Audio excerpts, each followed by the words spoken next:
Hello, hello, hello, everyone. Welcome. It is Wednesday, July the 10th, 2019. I am still in Houston, Texas, where it is quite humid outside. I don't know, I think it's another heat index over 100 and something with the humidity up so high. But I'm from the Midwest and I'm used to having humidity. And so therefore I will bear with it. It's much better, I think, than being in the desert when it's 112. So welcome people from everywhere. Welcome Tina Marie Kirkpatrick. Welcome Pastor Blake from Arkansas, Mountain View, Arkansas. Where I'll be going this Sunday to speak. Looking forward to that. Welcome Lisa Crickler. Welcome Sarah Louise. Welcome Molly Stansell. Welcome. So yesterday, last night, I had my first ever taste of Texas redfish. I don't know if you ever had that before, but it was quite tasty. I guess it's very common from the Gulf of Mexico. So I got to taste that. I normally would get like salmon or I would get tilapia. So anyway, I really enjoyed that. Thank you for taking me there. Cindy and Jerry, my friends that took me there last night. And I always enjoy trying new foods from different places that are, I don't know, pertinent to that place and that they're from that place. So looking forward to that. And speaking of the Gulf, I don't know if you noticed or not, but there's a hurricane that is developing, the first hurricane, I guess, of the season. At least it's got a probability of becoming a hurricane.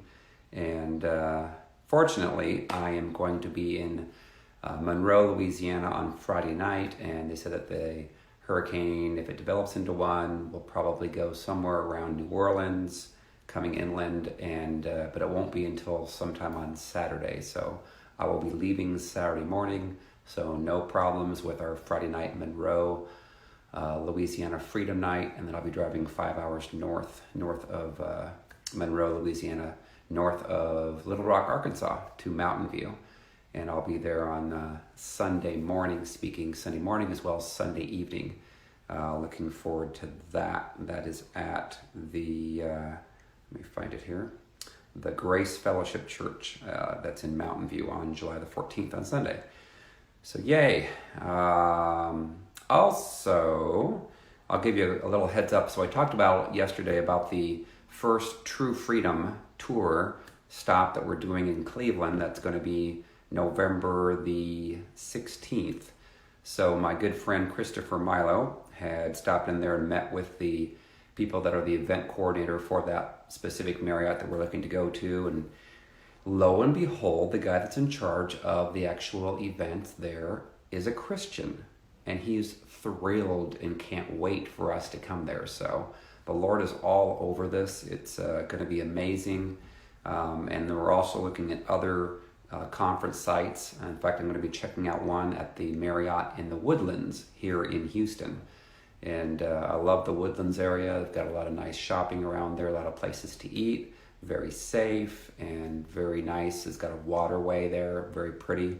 I think the waterway comes off of Lake Conroe, I would guess.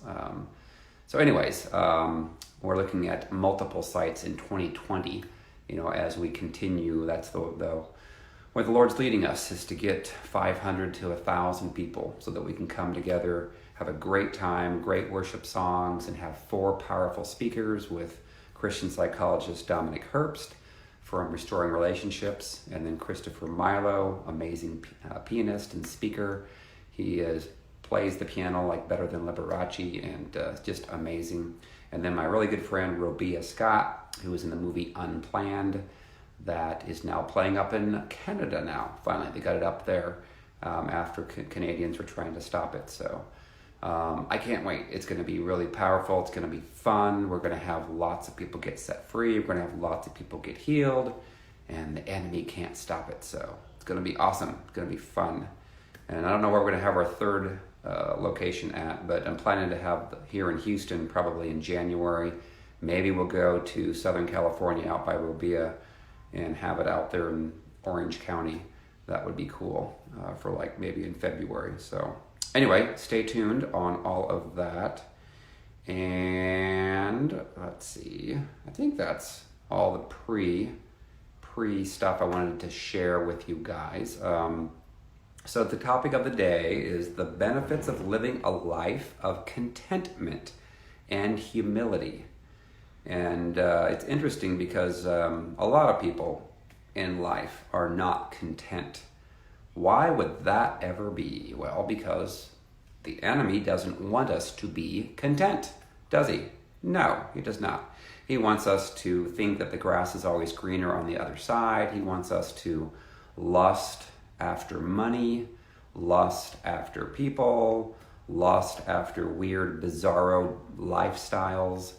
In fact, I remember when I was growing up, west of Columbia City, my mom said that in the end times that men would love men, women would love women. I'm like, no way, that will never happen. That is so weird. And guess what? It's happening. How crazy is that? So why would people do that? Obviously, they're hearing the voice of the enemy. They're hearing demonic voices that are speaking to them, telling them to try this, do this. They're never going to be content. They're never going to have peace. Those lifestyles are never peaceful. There are a lot of violence and stuff. So we need to obviously pursue a state of peace and contentment. That's what we need to go after. But the enemy wants us to strive and strive and strive and be jealous, be envious, think everyone's out to get us. I mean, there's so many people that are not in contentment in their lives, and they're prideful. Pride is one of the biggest stumbling blocks to people getting a contentment in their life. Because pride, which is, again, demonic spirits telling us to puff us up, saying you should have this, you should have that, you should have the prettiest wife, the most handsome husband, your decisions are the best, you cannot trust anyone else to make decisions. Your spouse is the reason that your life is so miserable, you deserve the best of everything. When in reality, we need to simply look at ourselves in the mirror and say, okay, Lord, show me. Should I get set free? Should I get delivered? How do I do that? Oh, I need to forgive people. That's how I do that. Okay, I will forgive everybody and truly forgive them. Give them to you, Lord, and forgive myself for making decisions that were bad, because the enemy wants to condemn us all day long. And of course, the spirit of Leviathan is real. It's behind all the pride. Spirit of Leviathan is in Job 41. So if you've never read Job 41, read it. The last verse there says it's king over all the children of pride. So the Leviathan spirit twists the truth. It also causes you not to ever admit that you're wrong, so you will end up saying that you never said something that you did say the day before, or you will accuse other people of saying things or doing things that never happened. So it causes a lot of confusion. And that's why we concentrate on that spirit as well as Jezebel and Ahab and Legion, because those are the strong men that affect most people, most Christians that are out there.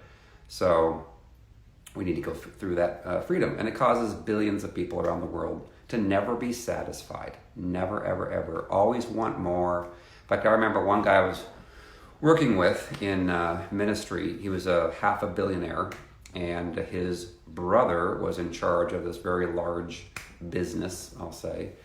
And he told me, he said, it's never enough for my brother. He always has to make more. He has all these billionaire friends around the world.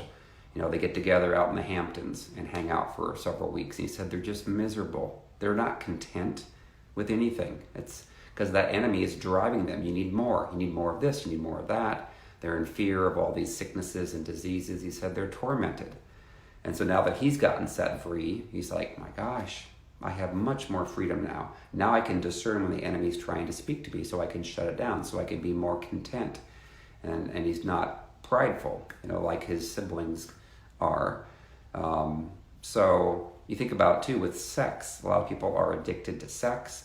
Sex never brings contentment in their lives until they actually go through deliverance. Then they have intimacy in their marriage.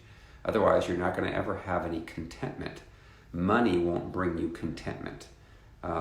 Food, oftentimes that can drive you to where you can't eat certain foods. You have to eat perfect. Everything has to be organic. And there's common sense and balance in food as well as exercise. You could be not content. Like I used to be driven to run marathons because I was, out of fear, worried that I might die of a heart attack, like my mom when she died at 55 years of age when I was visiting her on the farm. and in my arms, and she passed away, or my dad when he died at age 67. So I was driven to try to be perfect health-wise, and I would run these marathons. And I started thinking about it. I'm like, you know what? This isn't fun. I'm not content. I'm not happy. I'm doing this out of fear versus just enjoyment. So now I work out of enjoyment. I love to get up and go out to work out, and I go to the gym. I go walks outside unless it's really hot or humid. Then I go inside, malls, and I'm a mall walker sometimes, but I can outwalk the old people much easier. We should have like a 5K inside of a mall and see who can win it. Anyway, I have fun, wherever I go. I'm in enjoyment. I'm in content. I'm not being driven by the enemy saying, oh my gosh, you got to have the best clothes. You got to eat perfect, or you got to overeat, all these things. Or maybe you need to exercise 5 hours a day. No, you don't. Do it until you enjoy, and you're ready. And then you're ready to actually, you think about back in Jesus' days, what did they do for exercise? They walked. They didn't have gyms, And so I do a lot of walking now, and I enjoy it. But again, pride will drive you to try to drive the best car, the most expensive car, the newest cars. And then that gets you into debt, and then you're getting into fear, and you have been driven to work more hours, make more money. And it just wears you out. Ugh. So, what does it say in the Bible? It says, and I love Philippians 4, 6 through 13. Of all the verses that are out there, and there's lots of great verses, but I really love this section of the Bible, probably the best. I think it's got one of the most sound wisdoms of a lot of things that are out there in the Bible. But I love Philippians 4, 6 through 13. Be anxious for nothing. Be anxious for nothing. But in everything by prayer and supplication with thanksgiving, let your requests be made known to God. And the peace of God, which surpasses all your understanding, will guard your hearts and minds through Christ Jesus. So that's so critical, is to not be anxious for anything. So many people that are anxiety-ridden and they're hearing the voice of demons is what they're doing. That's why it's so critical that they get delivered and they forgive people who have hurt them, so they take away the legal right of the enemy to torment them in their thoughts, and that they humble themselves from the pride that they're walking in. So again, I'm going to read that again after I drink some water. Be anxious for nothing, but in everything by prayer and supplication with thanksgiving, let your requests be made known to God. And the peace of God, which surpasses all understanding, will guard your hearts and minds. Again, the Lord looks at the heart and the mind. And the enemy is after your heart and your mind. He's after your soul, which is your mind, will, and emotions.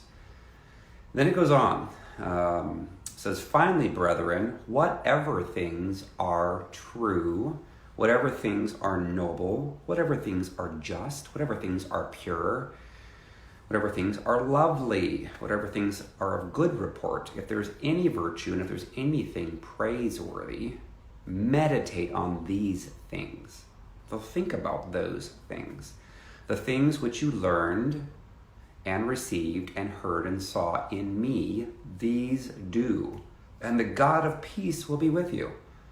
Yes, we want peace. We should always be walking in peace. Again, people that we have close relationships that don't walk in peace, do you want to be around them? No, I don't want to be around people who are anxious. I know what that's like. I did that for 6 straight years, 24 hours a day. No peace, no peace. It was awful. Now I walk in peace. Now occasionally I may spend a couple of hours with the person here or there, and if they're not walking in peace, I bring my peace to be around them to help influence them. Again, if you're around people who have demons, you're going to not have a lot of peace because they're not going to be in peace. And they're going to try to invade your space to cause you to throw off your peace that you might walk in. Now they may be drawn to you, but you have to make sure you're strong enough that you could influence them versus them coming against you. If I was around a bunch of people that had the spirit of Jezebel, like 5 in a room, There would be no peace for me, no peace for you. I would have to leave the room and say, excuse me, I have to go to the bathroom. And maybe I'd be gone for an hour, because all they'll do is strive and fight and argue. There'll be no contentment. It's horrible. And you guys know that. Let me go on in Philippians. It says, but I rejoiced in the Lord greatly that now at last your care for me has flourished again. Though you surely did care, but you lacked opportunity. Not that I speak in regard to need, for I have learned, and this is Paul speaking, I have learned in whatever state I am, not talking about like United States, whatever state I am, to be content. There you go. He's learned how to be content. I know how to be abased, which means he doesn't have like anything. And I know how to abound, which means he's got plenty. And that's really important. I remember my mentor, when he mentored me, he's like, Nelson, he goes, you need to be at peace and be content wherever you're at. Because at the time I was going through a situation where I didn't have any money. A lot of my money I was paying, taking on bills from my stepsons and my ex-wife, my second ex-wife. And so I had to learn, in fact, the Lord told me specifically to stop keeping track of a spreadsheet that was projecting the money coming in the future and the money going out. I used to do that for many, many years. The Lord said, you're not going to be at peace because you're not going to have the faith that you're going to need in the future. In the future, I'm going to ask you to go different places and stay places and so forth. He didn't tell me all that I was going to have to do, but because I wouldn't have had the faith for it. I would have freaked out if I would have known I didn't have a house anymore, didn't have any apartment, and I had to travel and trust in the Lord providing for me wherever I went. But he was setting me up for that future. So I stopped keeping track of budgeting for the future. He said I could keep track and quicken after the fact, after I'd spent the money, but he said that's going to taint your faith level that I'm going to need to take you into. So I stopped looking, and that was really, really hard. And I took on a lot of debt from my stepsons and my ex-wife, and I absorbed it, and I just took it in, and I got into more and more debt because of that. I was taking it on for them, and I trusted the Lord. I had no choice but to trust the Lord. So it helped me to become more content, to not look upon my spreadsheets, not look upon the circumstances saying, oh my gosh, I'm in debt, $70,000, yikes, what do I do? I was in peace. And it was preparing me to go where the Lord was taking me. And that's where a lot of us are needing to continue to walk in, is complete trust in the Lord, no matter what. That doesn't mean that you may make bad decisions that are going to give us some consequences, but all that's for is to teach us to trust the Lord even more and to listen to the Lord. Let us be driven by him. But we need to be content in whatever we're in, whether we have no money, whether we have no life, or whether we have a great life, wherever we're at. Everywhere and in all things I have learned both, it says, Paul says this, I'm not reading myself. Everywhere in all things I have learned both to be full and to be hungry, both to abound and to suffer need. I can do all things through Christ who strengthens me. Again, that's Philippians 4, 6 through 13. Love that stuff.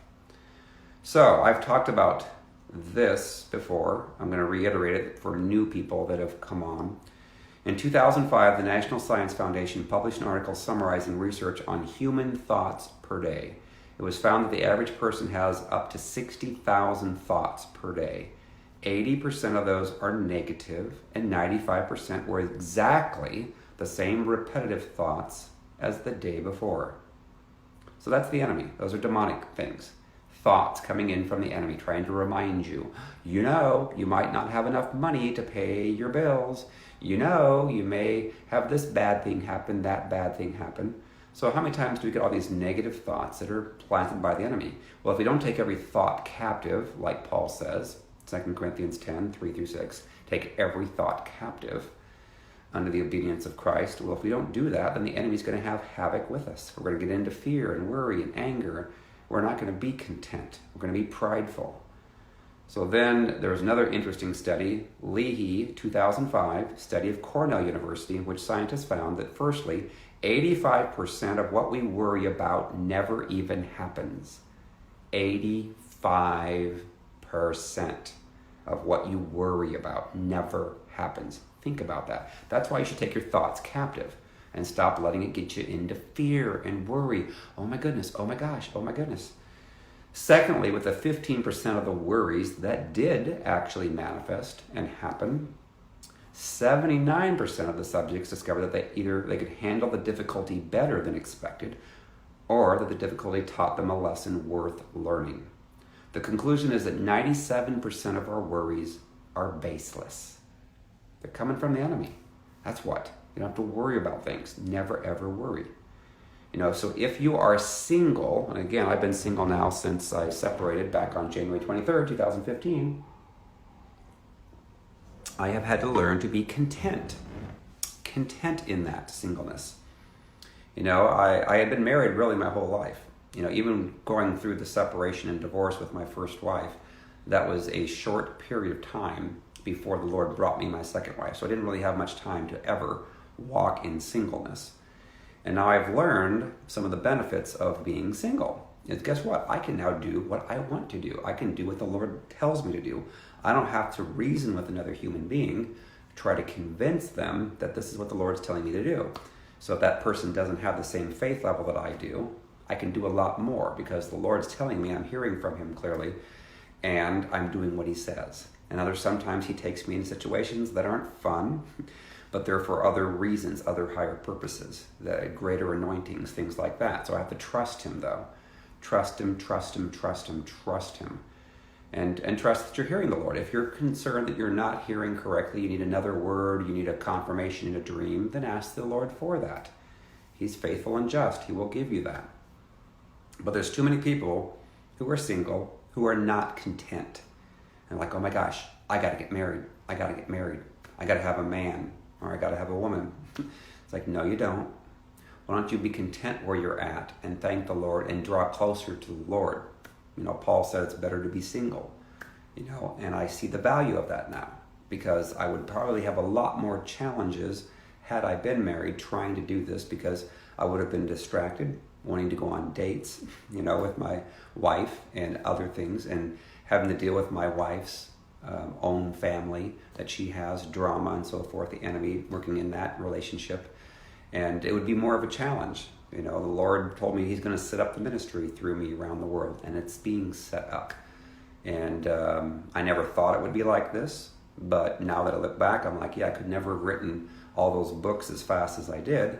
Some of them in 4 days, a lot of them in 2 weeks, 3 weeks, had I had some other interest. So it's been an enjoyable time of just having fun, getting to know people of all places, all around the world, and being able to, if I need to get up at 3 a.m. and, help somebody or if I need to message somebody, that I can do that. I'm not going to wake up somebody, in my bed. So we need to be content where we're at, because what will happen is if you're not content, the enemy's glad to send someone into your life that's going to control, manipulate, and hurt you, that's not set free, because the chances of a person being delivered are very slim right now in this world. So many people that are in the church today will say that they're Christians, but their fruit stinks. And so you would not be best served being married to someone that's not equally yoked with you. You'll be frustrated. So be content if you're single, and if you're married, you should also be content, not be... In fact, I was with a friend the other day, and she was saying that she had this guy reach out to her saying he wanted to go out with her. It's like, oh, okay, great. What's your situation? How long have you been divorced? Da-da-da. Well, he said, I'm not actually divorced yet, but I am going to start telling my wife about it soon. And she's like, what? You want to go out with me and you're married? That's crazy. So how amazingly crazy are some people thinking that they can do these things that are just nuts, and call themselves a Christian. So, and I understand if you're married to someone that has Jezebel and Leviathan, you're not going to be at peace. And the Lord may give you confirmation. I always say give them a chance to repent, give them a chance to get delivered. God wants to save your marriage. If you get delivered, if they both get delivered, then you're not going to get divorced. But If one person absolutely refuses, which is normally the person that struggles with Jezebel, Leviathan, would be considered a narcissist, they're very hard to get delivered. That's why they have to listen to the message, but they'll try to poo-poo the message, they'll try to put it down, da-da-da-da. So the Lord may have you separate, and then the Lord may have you go forward with a divorce. He will confirm that, though. I always let people listen to the Lord for that confirmation. I'm not going to ever give a word to somebody, make a decision for someone. They need to have confirmations from the Lord when it's time for that. Because, of course, if you are sleeping with the enemy, literally, then that can hurt you, can cause you sickness and disease, and some people have died. But other things are to be content with is money. When I had a lot of money, $200,000 plus a year, well, that was fun and enjoyable. I didn't spend all of it. I saved a lot of it. I was saving up for retirement and so forth. The Lord took all of that away and said, now you got to be content with nothing. And I didn't have anything. I went into debt. Actually, with my second wife, I went into debt, taking on a lot of debt. And couldn't go out to eat anymore. Had to give plasma to make money to eat, $75 a week for giving plasma twice at CSL in Indianapolis. That was a very humbling experience. I scored tests for $14 an hour, and I could barely make ends meet. But I was content in that process because I knew that, okay, I'm trusting God. He will provide, and provided me a place to live, to get away with now a guy who's 92 years old, and he had lost his wife a couple years prior and took me in. I paid him rent, not much rent, but I paid him what I could, and it was a very humbling process. It was preparing me, though, for where I was going. And I had to trust God that I was going to eventually someday come into this ministry that he had promised. But if I would have listened to a whole bunch of other people in the church, I would never have done this. So you have to be careful who you listen to. And you got to really hear the Lord and the Holy Spirit. You really need to make sure you're delivered. But be content. Also, there's several, I know that, or many, that are really wanting to go into ministry full time. And I'll say this, I never wanted to. I never wanted to go to ministry full time, ever, especially doing deliverance. Who wants to do that? I'd rather just prophesy over people all day long. People love to get words. So, grass is not always green on the other side, because what I've learned in the ministry ranks is there are some people in ministry who are under the influence of the enemy, of demons, who are out to try to sabotage others who have good ministries. And they will lie, and they will manipulate, and they will try to tell people this person's bad, make up things because they're jealous, they're envious. So it's not fun sometimes to be in ministry. And you have to try to take the higher road. But yet, if a person's a witch, it's like, what's your responsibility? Do you just sit there and say nothing? Obviously, if someone asks you, you should be honest. But there are some that are obviously good in ministry. They're pure. They're good people. You can kind of sense it in the way they talk. They're more gentle, more loving. They're not yelling and screaming and stuff. Because those people that yell and scream oftentimes are trying to overcompensate for the lack of maybe compassion and anointing within their lives. So anyway, but you need to be content when the Lord's ready to take you into full-time ministry. Whenever that's time, let him do it. Let him do it in his timing. It's normally going to be longer than what you want. When I first started learning about this is back in 2009, I was ready to start doing ministry immediately. I started praying and seeing healings in my own life and for other people, and was able to prophesy. But I had to go through more years of sacrificing, with a spouse that had those spirits of Jezebel, because that was the ministry I was being called into. I didn't know. I had no clue. And then when finally the Lord said, now you need to separate, then I did. And then she ended up filing for divorce instead of, because I wasn't going to do it. I wanted her to get delivered, but she wouldn't. So eventually, it started to grow. God gave me a couple of interim jobs to provide some money as I went, but it took longer than I thought. But now that I'm doing this, it's like, what I've noticed, it seems like I've only been doing this full time since April 2017, so a little over 2 years. And it seems like I've been doing it for 10 years.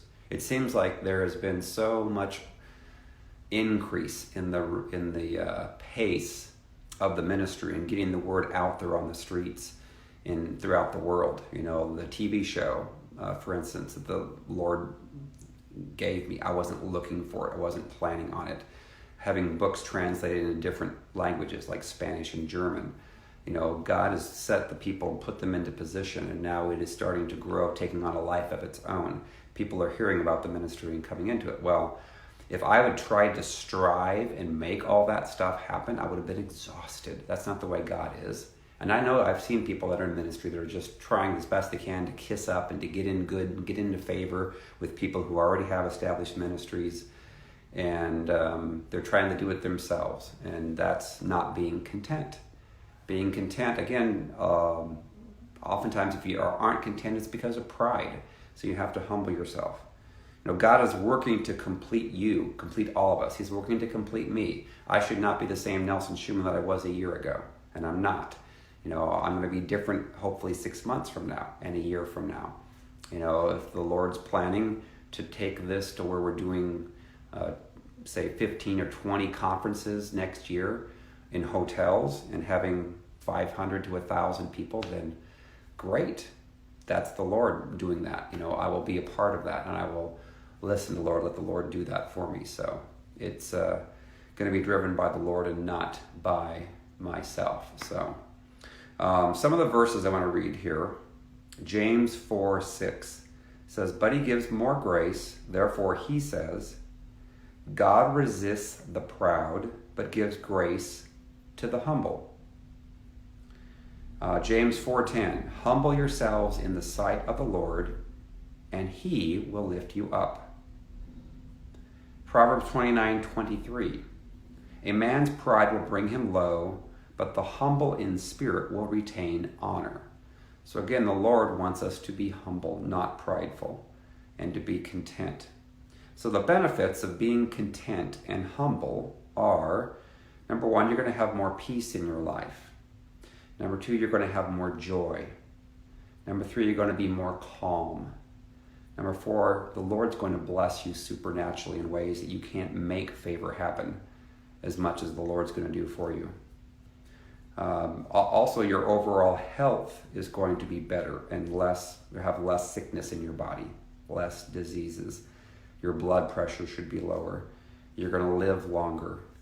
You'll have friends who will be real friends, much, much better than fake friends that are operating in pride. You'll be able to help more people who desire what you have. They'll want what you've got.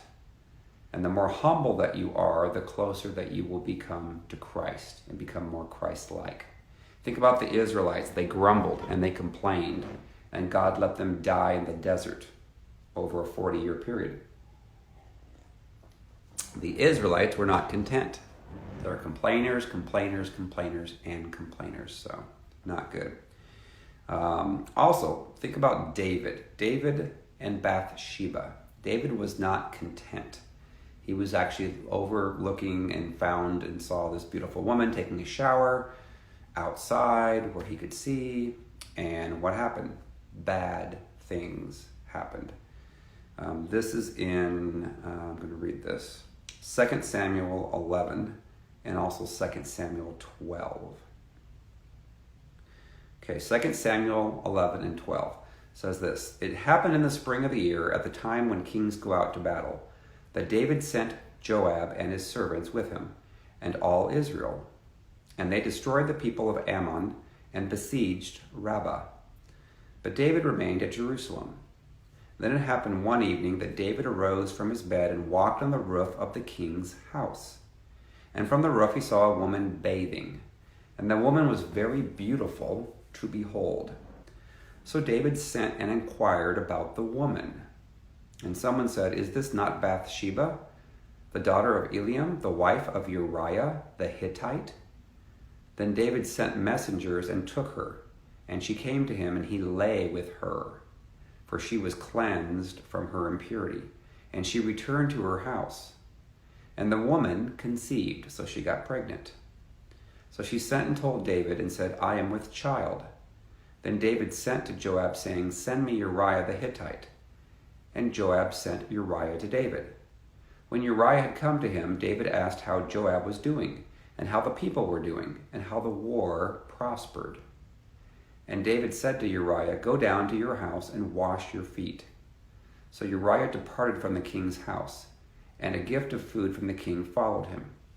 But Uriah slept at the door of the king's house with all the servants of his lord, and did not go down to his own house. So when they told David, saying, "Uriah did not go down to his house," David said to Uriah, "Did you not come from a journey? Why did you not go down to your house?" And Uriah said to David, "The ark and Israel and Judah are dwelling in tents, and my lord Joab and the servants of my lord are encamped in the open fields. Shall I then go to my house to eat and drink, and to lie with my wife? As you live, and as your soul lives, I will not do this thing." Then David said to Uriah, "Wait here today also, and tomorrow I will let you depart." So Uriah remained in Jerusalem that day and the next. Now when David called him, he ate and drank before him, and he made him drunk. And at evening he went out to lie in his bed with the servants of the Lord. But he did not go down to his house. In the morning it happened that David wrote a letter to Joab and sent it by the hand of Uriah. And he wrote in the letter, saying, "Set Uriah in the forefront of the hottest battle, and retreat from him, that he may be struck down and die." So it was, while Joab besieged the city, that he assigned Uriah to a place where